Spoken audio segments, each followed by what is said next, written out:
Ticket per i turisti, numero chiuso degli accessi. Venezia è a caccia di una soluzione per non affondare per troppi turisti. C'è un'invasione barbarica bestiale e la vita è compromessa nella qualità a Venezia ormai.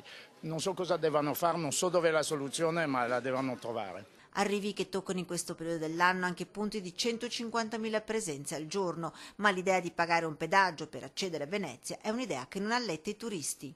Si parla di mettere un ticket per l'accesso a Venezia. Secondo lei, da turista, potrebbe essere, cioè lo pagherebbe?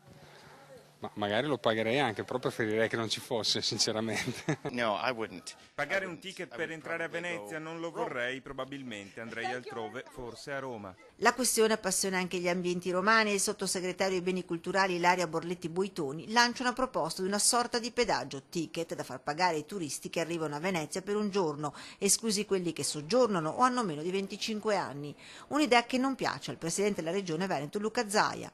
Venezia è patrimonio dell'umanità anche come visita, no? È giusto garantire a tutti la visita.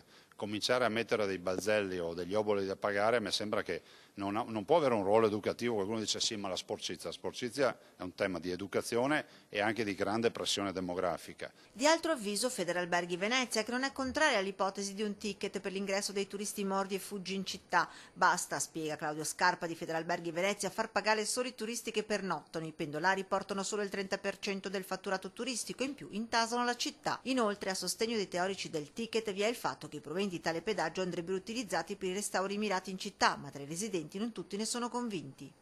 Come viene gestita questa cosa? Dove va il ticket poi?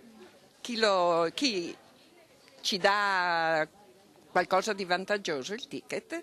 O se lo mangia tutto il comune? Di fatto il problema resta, la città è invivibile con bivacchi di turisti nei punti più scenografici, per non parlare delle difficoltà di raggiungere i luoghi, e allora la soluzione potrebbe essere un'altra. Poniamo invece il numero chiuso, ma che sia libero e di accesso a tutti. Quindi il ragazzo senza soldi, studente, piuttosto che il miliardario, come diceva Totò, come una livella, si prenota e poi visita la città.